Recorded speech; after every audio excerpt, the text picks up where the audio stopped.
21대 대통령 선거운동이 12일 시작됐습니다. 민주당 이재명 후보는 경제 강국, 국민의힘 김문수 후보는 기업하기 좋은 나라, 개혁신당 이준석 후보는 일 잘하는 정부를 제1공약으로 제시했습니다. 성장률 추락과 관세 전쟁 등 대내외 경제 위기 상황을 의식한 듯 경제 살리기를 대표 공약으로 내세웠습니다. 하지만 구체성이 부족하고 실현 가능성도 의문입니다.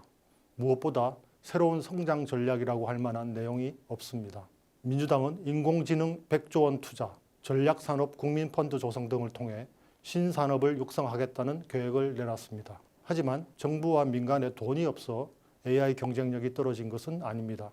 국민의힘은 윤석열 정부에서 매년 100조 원 안팎의 재정 적자가 발생한 상황인데 법인세, 근로소득세 인하 등 또 무작정 감세 공약을 내놨습니다. 개혁신당은 중국, 베트남 공장 리쇼어링, 압도적 규제 혁파 등을 주요 공약으로 내세웠습니다. 중요한 문제이지만 기득권 집단의 저항을 넘어설 전략은 보이지 않습니다.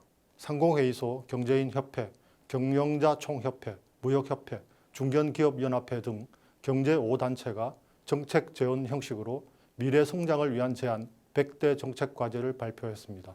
대선을 앞두고 경제 5단체가 공동으로 정책 제언을 내놓은 것은 이번이 처음입니다. 경제 5단체는 이제 과거의 성장 공식이 통하지 않게 됐고 새 전략이 절실하기 때문이라고 했습니다. 기존 우리 산업이 거의 모두 중국에 잡아먹히게 된 상황에서 경제계의 절박함을 보여주는 제안입니다. 경제 5단체는 새 정부 임기인 향후 3, 4년이 AI 강국 도약의 골든타임이 된다고 예상했습니다. 에너지, 데이터, 인재 3대 투입 요소와 인프라, 모델, AI 전환 등 3대 밸류 체인에 대한 전략을 수립하라고 제안했습니다. 항공우주, 로봇, 바이오, 친환경 선박 등 신산업 지원 전략을 세우라고 제안합니다. 대통령 직속 국가에너지위원회를 만들어 전력망 확충, 전기요금제 다양화를 추진해야 한다고 했습니다. 보호무역주의 확산 대응책으로 아시아, 아프리카, 중동, 중남미 등 신흥시장 거점 국가들과 신규 FTA를 추진할 것을 제안했습니다. 기업들이 국내외 현장 상황을 반영해 뽑아낸 구체적이고 실용적인 정책 대안들입니다.